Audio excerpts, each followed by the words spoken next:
A violent fight outside a West Hollywood restaurant between diners and apparent pro-Palestinian protesters is now being investigated as a hate crime. Eyewitness News reporter Rachel Brown is live in our newsroom with more after speaking to one of the victims who says the group was attacked because they are Jewish. Rachel. Yeah, that's right. The man I spoke with says the night started out great. He and his friends were having a fun time out to dinner together, but his evening ended at the hospital after they were attacked by several men.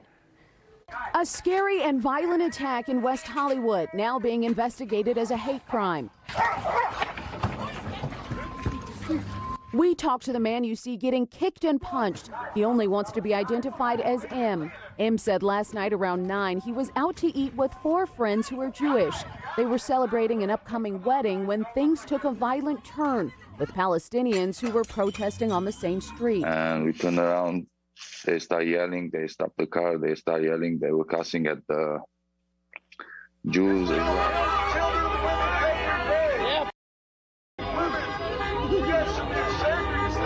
M said within minutes, glass bottles were thrown toward their table. Then video shows the men get out of their vehicle and push M's friend to the ground.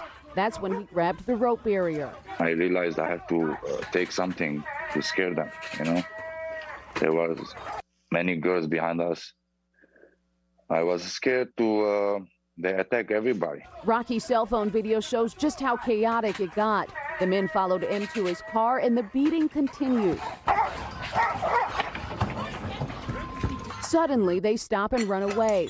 Suffering from pepper spray burns and head trauma, M went to the hospital and is doing much better today. Everybody told me, everybody's texting me. Thank God they don't have knife or guns or, you know. I said, thank God they don't have it. And we're safe, everybody's safe. But he worries about both his Palestinian and Israeli friends who are fearful during this time of unrest.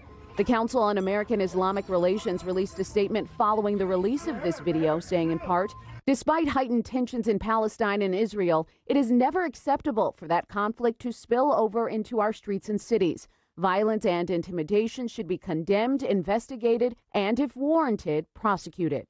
I hope they catch the guy. Justice, we want justice for sure. And the LA-based Israeli-American Council says it condemns this hate crime in the strongest possible terms and urges authorities to find and prosecute those responsible to the fullest extent of the law. Reporting in the newsroom, Rachel Brown, ABC 7 Eyewitness News. Okay, Rachel.